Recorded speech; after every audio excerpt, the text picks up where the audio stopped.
Ladies and gentlemen, today is our 50th lectures and we are going to talk about the hormones of testes and then the feedback mechanism. आज हमारा endocrine system उम्मीद है कि complete हो जाएगा. So hormones of testes what we say male gonads. ठीक है जी, इनको हम कहते हैं gonads. किस चीज़ को कहते हैं? The primary reproductive organs. ठीक है, जिनके बगैर male reproduction is not possible.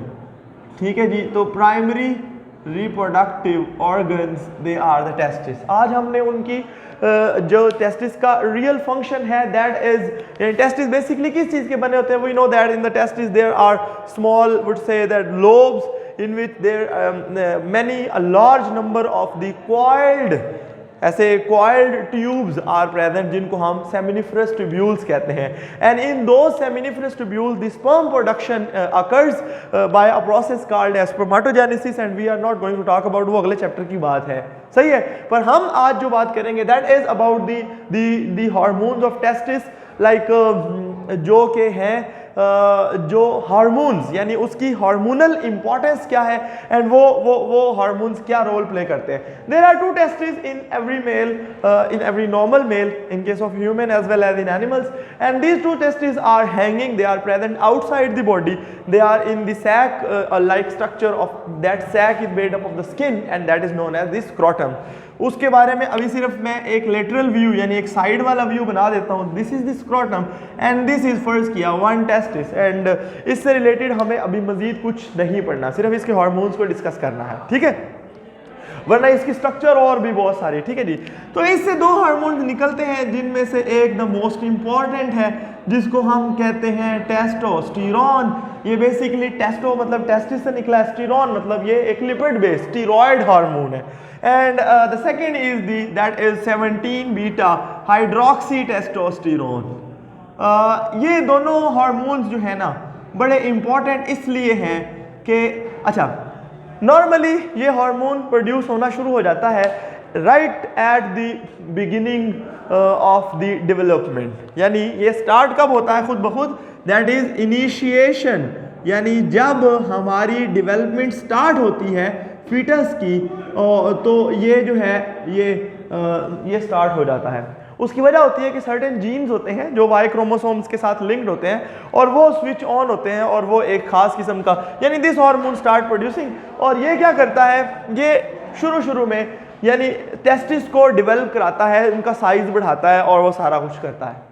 सही है, and then it is involve with the sperm production.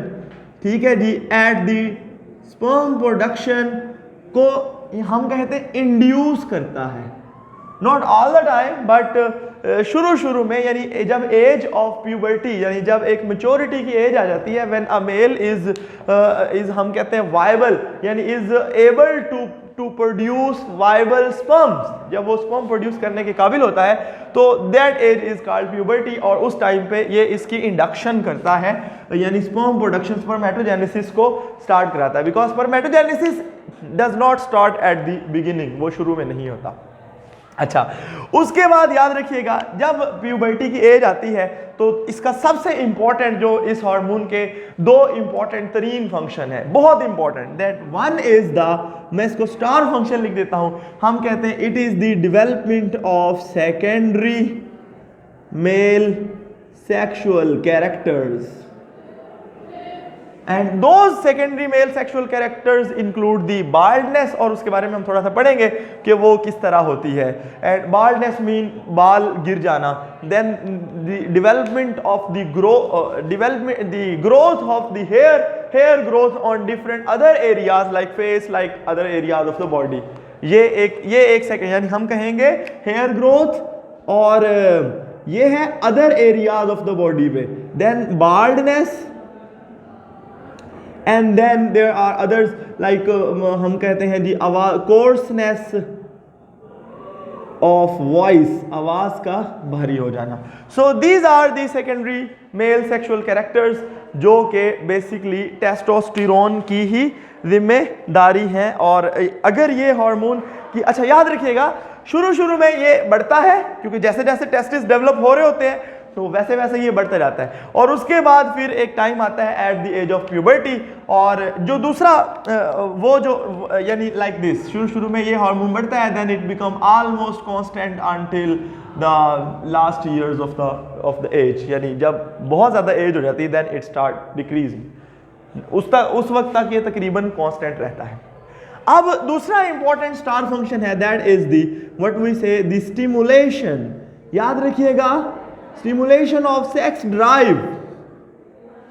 यानी basically it is directly and indirectly involve with the those areas of the brain like thalamus which are responsible for the sex drive.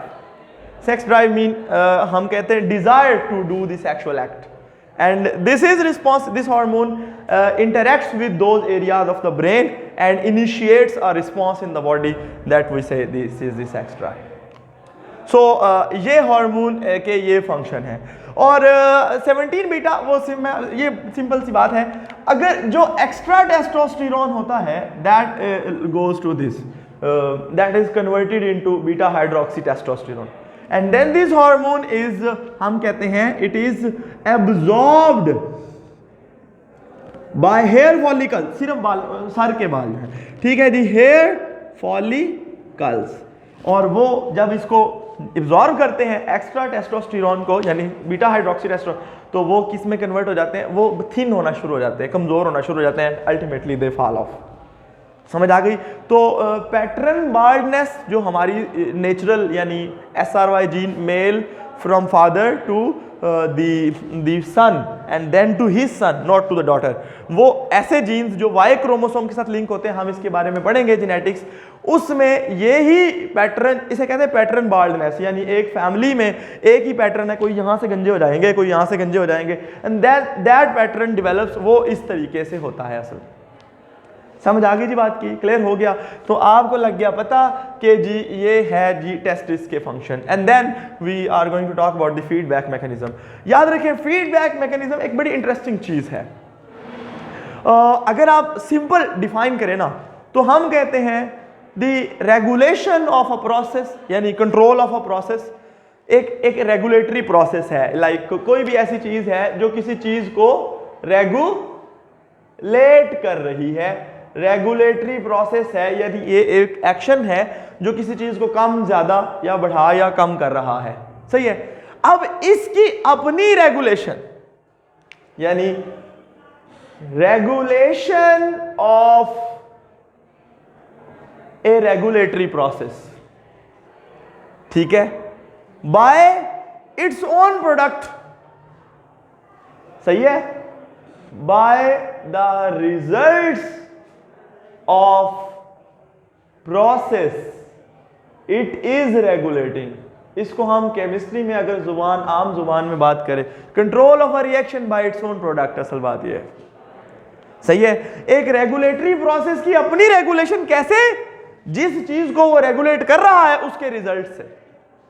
इसकी बड़ी simple example है, ये आपने फिर पहले chapter में भी पढ़ी थी, लाइक दिस इज ये एक एसी है ना, और एसी के अंदर दो चीजें होती हैं, एक इसका प्रोग्राम होता है जो इसका रेगुलेटरी यानी एक प्रोग्राम होता है जो कंट्रोल करता है, पीछे वो एक चिप लगी होती है, सही है, और इसके अंदर एक सेंसर होता है, सही है, जो सेंस करता है, और एक कंप्रेसर होता है जो कि चला के किसी कमरे को ठंडा करता है। अब आपने सेट कर दिया उस प्रोग्राम की चिप को, फर्ज किया 25 डिग्री सेंटीग्रेड पे, सही है। अब क्या होगा कि ये सेंसर फील करेगा कि यहाँ पे तो टेम्परेचर 25 से ऊपर है, तो वो मैसेज सेंड करेगा कि भाई 25 से ऊपर है, तो आप इस टेम्परेचर को क्या करें, रेगुलेट करें, सही है। वो टेम्परेचर रेगुलेट करने के लिए जो एसी के पीछे वो चिप जो लगी हुई है, वो प्रोग्राम जो है वो कंप्रेसर को ऑन कर देगा, और कंप्रेसर क्या है, इफेक्टर, कंप्रेसर एक्शन लेगा और वो टेम्परेचर कम करता जाएगा, एसी चलेगा टेम्परेचर। जैसे ही उसने टेम्परेचर कम किया, यहां से सिग्नल जाएगा दोबारा कि there is no need of that, और वो उसको बंद कर देगा। ये है control of a regulatory process by its own product. समझ गए आप? समझ गए बात को कि यानी एक प्रोडक्ट जो, यानी समझ रहे ना जी? तो दिस इज व्हाट वी से सिंपल द फीडबैक मैकेनिज्म। अब हम बॉडी में इसको कैसे अप्लाई करते हैं। याद रखें एक बात है कि बॉडी के अंदर ना दो तरह के सिस्टम चल रहे होते हैं। एक याद रखें, जब कोई स्टिमुलेटर है ना तो उनके मुकाबले में इनहिबिटर्स भी होते हैं, अदरवाइज तो स्टिमुलेटर्स को रोकने की कोई ऑप्शन ही नहीं बनती। सही है। फॉर एग्जांपल अगर thyroxine is produce from the body, अभी वेट करो बेटा, तो थायरॉक्सिन बार बार आई जा रहा है, तो अब आप क्या करेंगे, बॉडी का टेम्परेचर हाई होता जा रहा है, बॉडी की एनर्जी बढ़ती जा रही है, there must be something to stop the pituitary to from producing the thyroid stimulating hormone, ताकि वो थायराइड पे जाके तो TSH को स्टॉप करे या कम करे। समझ रहे हैं ना बात को। ये आपको लग गया पता कि जहां जहां बॉडी में स्टिमुलेटर्स होते हैं वहां वहां इनहिबिटर्स भी होते हैं। वो दोनों एक दूसरे के उलट का एंटागोनाइजिंग तौर पे काम करते हैं, एक दूसरे के खिलाफ काम करते हैं, जिससे एक बैलेंस बना रहता है। और इन सारे को कंट्रोल करने के जो सारे, यानी इसके पीछे जो साइंस है पूरी, वो हर एक स्टिमुलेटर हर एक इनहिबिटर को या हर एक इनहिबिटर हर एक स्टिमुलेटर को फीडबैक मैकेनिज्म के जरिए कंट्रोल करता है, और वो ये है। मैं इसकी दो एग्जांपल देता हूं, फिर आपको सारी समझ आ जाएगी। देखें किताब में, वैसे तो इसके अलावा भी बड़ी एग्जांपल है, पर किताब में एक एग्जांपल दी। आपको पता है कि एक है जी हाइपोथैलेमस, ठीक है जी, और हाइपोथैलेमस के बाद एक आता है जी, आपको पता है पिट्यूटरी, सही है, और एक आता है थायराइड, सही है, और इसके बाद बॉडी। आपको पता है कि थायराइड का एक हार्मोन है जिसका नाम है T4, और ये करता है मेटाबॉलिज्म, यानी बॉडी के अंदर एनर्जी बढ़ाता है। अंडरस्टूड? सही है जी, हीट बढ़ाता है, एनर्जी बढ़ाता है, जो भी। अच्छा, अब गौर करें तो बॉडी को लगी ठंड, रिसेप्टर ने मैसेज भेजे। अब वो रिसेप्टर स्किन के भी हो सकते हैं कि वो हाइपोथैलेमस को कहते हैं। हाइपोथैलेमस यहां से प्रोड्यूस करता है थायराइड रिलीजिंग फैक्टर, वो आता है पिट्यूटरी के पास, वो कहता है TSH प्रोड्यूस कर, थायराइड स्टिमुलेटिंग हार्मोन, वो थायराइड के पास आके T4 प्रोड्यूस करवा देता है। अब T4 जाता है बॉडी के ऊपर, एक्शन करता है, ये एक रेगुलेटरी मैकेनिज्म है, जाके एक्शन करता है, एनर्जी बढ़ाता है, एनर्जी पूरी हो गई ना। जब एनर्जी पूरी होगी, अब आपको जरूरत नहीं है, ठंड नहीं लग रही, फर्ज किया, तो अब क्या हुआ, ये T4 का जो लेवल है इन द ब्लड, इधर से भी मैसेज आना बंद हो जाएगा, और ये T4 का लेवल अगर एक हद से बढ़ गया है तो it will send the message to the hypothalamus, इसको रिसीव कराएगा कि भाई साहब इसकी जरूरत नहीं है, वो जाके इसकी जरूरत नहीं है, वो जाके तो इसकी भी जरूरत नहीं है। दिस इज हाउ कि खुद ही इन्होंने प्रोड्यूस करवाया, और जब उसकी जरूरत नहीं रही तो खुद ही उसको स्टॉप करा दिया। This is what we say, the control of a process, control of the production of the thyroxine, ठीक है, from the process it is regulating. अगर बॉडी में टेम्परेचर पूरा हो गया, अगर वो बॉडी में हीट पूरी कर रहा है, तो फिर उसके बाद उसकी जरूरत नहीं होती। ये एक एग्जांपल है, इसे कहते हैं नेगेटिव फीडबैक मैकेनिज्म, जब हार्मोन को स्टॉप कर दिया जाए।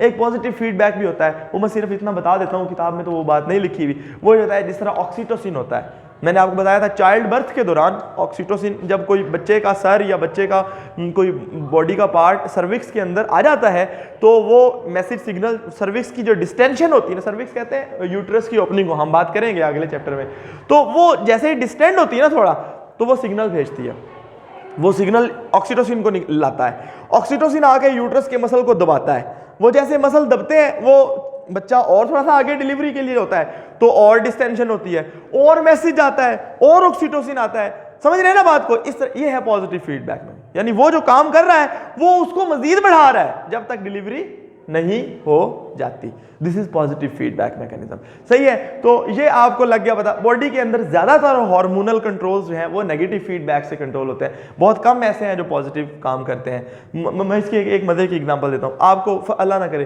किसी बंदे को ऐसे टेंशन पड़ गई तो उसको हार्ट अटैक आ गया, फर्ज किया, ठीक है, अब हार्ट अटैक आया, हार्ट की स्पीड बड़ी तेज होगी, एड्रेनालिन, सही है। अब वो उसकी स्पीड बढ़ी, अब क्या, उसको टेंशन और बढ़ी, मेरा दिल बड़ी जोर से धड़क रहा है, टेंशन और बढ़ी, सिंपैथेटिक नर्वस सिस्टम की एक्टिवेशन प्लस एड्रिनल ग्लैंड, और स्पीड बढ़ी, और एड्रेनालिन, सही है, टेंशन और स्पीड बढ़ी, और टेंशन और एड्रेनालिन, जितना ज्यादा एड्रेनालिन आता जाएगा वो ये इसे कहते हैं विशियस साइकिल, जिसके बाद डेथ ही अल्टीमेट है, यानी डिस्ट्रक्शन हो जाती है।